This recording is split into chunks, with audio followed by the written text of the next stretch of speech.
Live from Arkansas's breaking news leader, Fox 16 News at 9 starts now. A violent weekend in Little Rock has police investigating 3 homicides and looking for suspects. Good evening, I'm Suzanne Bruner. 2 of those shootings happening near the Arkansas State Fair. Fox 16's Hillary Hunt went to one of the crime scenes where neighbors say this behavior is unusual. Neighbors described Saturday night scene as pure chaos after multiple shots were heard even at the Arkansas State Fair. Now I spoke with some neighbors who say this is definitely out of the ordinary for their usually quiet neighborhood. You seen the guy fall or whatever, everybody was just running. Then the police told us to stay on the ground. Chris Armstead is still in shock after Saturday night shooting. Well, it's nothing but old people stay out here, you know what I'm saying? You don't have no problems with nobody. You just chill. The only sounds usually heard coming from the Arkansas State Fair. People come out here, go to the fair, and just chill. But it was anything but calm on 24th and Schiller, according to Lieutenant Sidney Allen. Officers responded to multiple shots being fired in the area. Chris Armstead's house right across the street. It's crazy, you know, a lot of people packed on the street. Everybody trying to figure out what's happening, all the police cars, you know. When officers arrived, they found a juvenile victim there suffering from at least 1 gunshot wound. He did later die from his injuries at a local hospital. Armstead still wondering why his neighborhood. It's been quiet, like I said, it's quiet around here. There's nobody getting to nothing. Currently, police say they have no suspects in custody, but they do believe that the Wolf Street shooting and the 24th Street shooting may be related. Back to you. A Little Rock man is arrested in connection with a double homicide that happened back in August. 32-year-old Raymond Davis is charged with 2 counts of capital murder. On August 29th, Little Rock police officers discovered the bodies of David Murphy and Charity Hall inside a burning home. They were both later determined to have died from gunshot wounds. Details of the investigation have not been released. Now, weather to plan your day with Fox 16 meteorologist Natalie Walters. Well, another pleasant day, just a great weekend overall. We saw our temperatures topping out in the 60s and 70s. We topped out at 71 in Little Rock, 66 in Mountain Home, 67. That was your high temperature in Harrison today.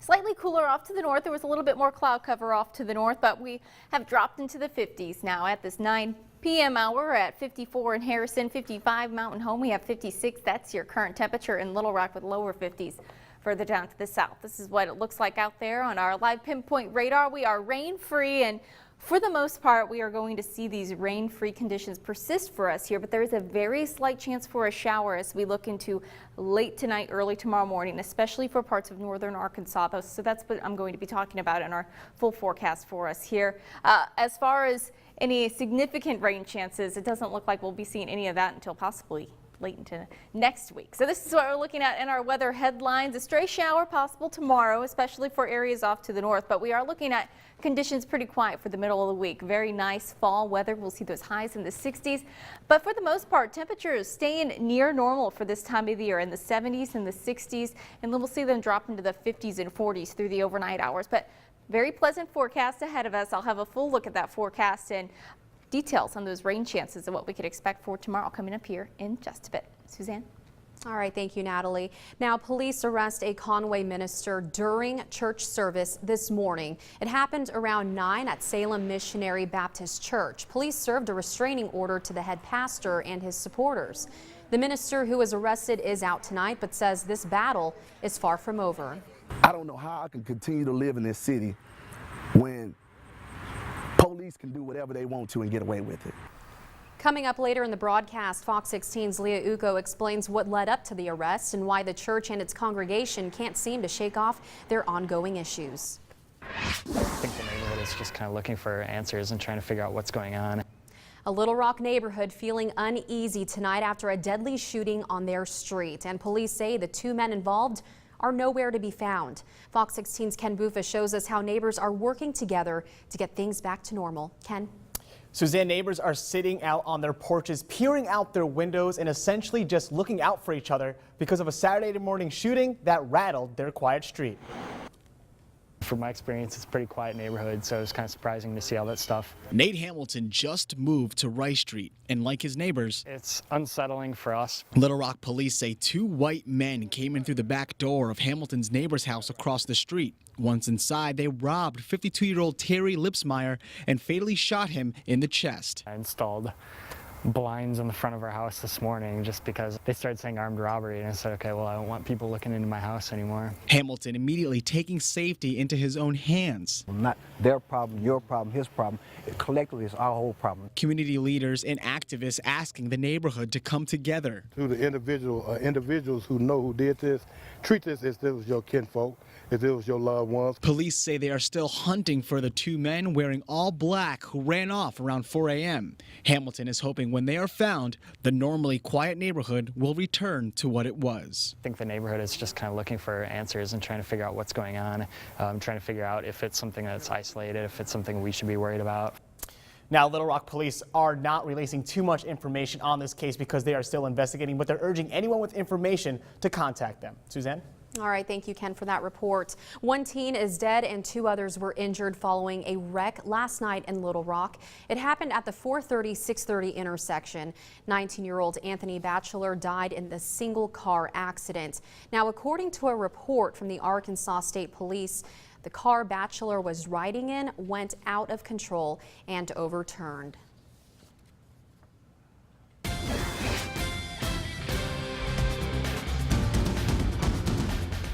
Early voting starts tomorrow across the natural state for the November 4th general election.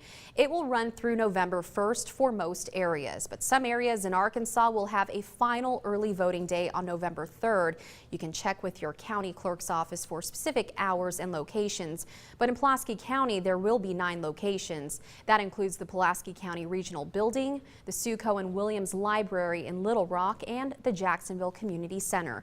For everything you need to know about voting, you can head to our website, Fox16.com. Your vote matters. That's what Arkansas Democrats are calling a campaign to encourage voters to get to the polls. Former President Bill Clinton, along with gubernatorial candidate Mike Ross and Senator Mark Pryor, visited North Little Rock earlier this afternoon. They also made a stop in Pine Bluff and Forest City. While speaking to a crowd of people, Clinton talked not only about the importance of voting in this upcoming election, but the importance of community. And we need a sense of community, that we're all in this together, and stop pitting groups against one another. And people need to feel that they got a fair shot. A spokesman with the Republican National Committee responded to the Your Vote Matters tour with this statement. It's not President Clinton's support for Senator Pryor that's concerning, but rather it's Senator Pryor's steadfast support for President Obama. Senator Pryor has loyally rubber-stamped President Obama's agenda, not President Clinton's. And a Fox 16 health alert tonight. NIH Director Dr. Anthony Fauci says safety protocols were inadequate when it came to those who were caring for the Dallas Ebola patient, Thomas Duncan. He also noted staff members were left vulnerable during to sections of their skin being exposed. Fox News correspondent Peter Ducey explains what lawmakers have to say about the new findings. The Pentagon announced today that within the next week or so, they'll start training a special medical support team of doctors and nurses that could be deployed domestically if Ebola overwhelms a hospital here in the United States.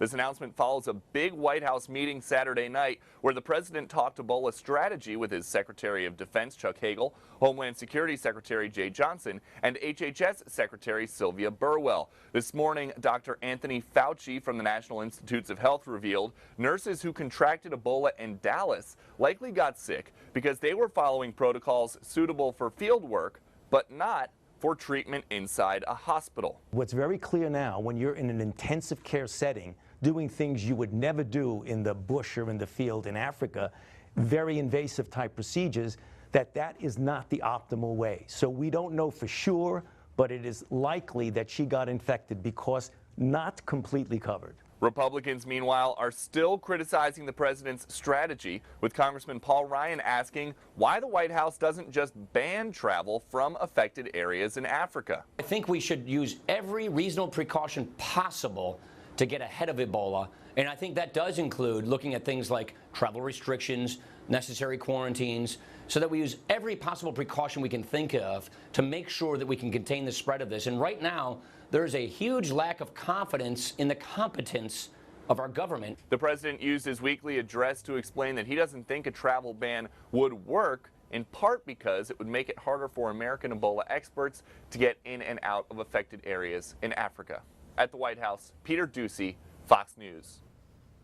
Puppies dumped near a Mayflower cemetery. We have a description of whoever left these pups behind. And airstrikes continue to rain down on Iraq. A new warning the Pentagon is releasing. They were pastorally sensitive about a document giving any indication that the church might be open to any change at all in the definition of marriage. So there was a good debate. When it appeared the Catholic Church would take a more liberal stance towards same-sex couples, the church suddenly changes its tune. We'll explain why when Fox 16 News at 9 returns. You're watching Fox 16 News at 9 with Suzanne Bruner, sports with Jason Snavely, and weather with meteorologist Natalie Walters. This is Fox 16 News at 9.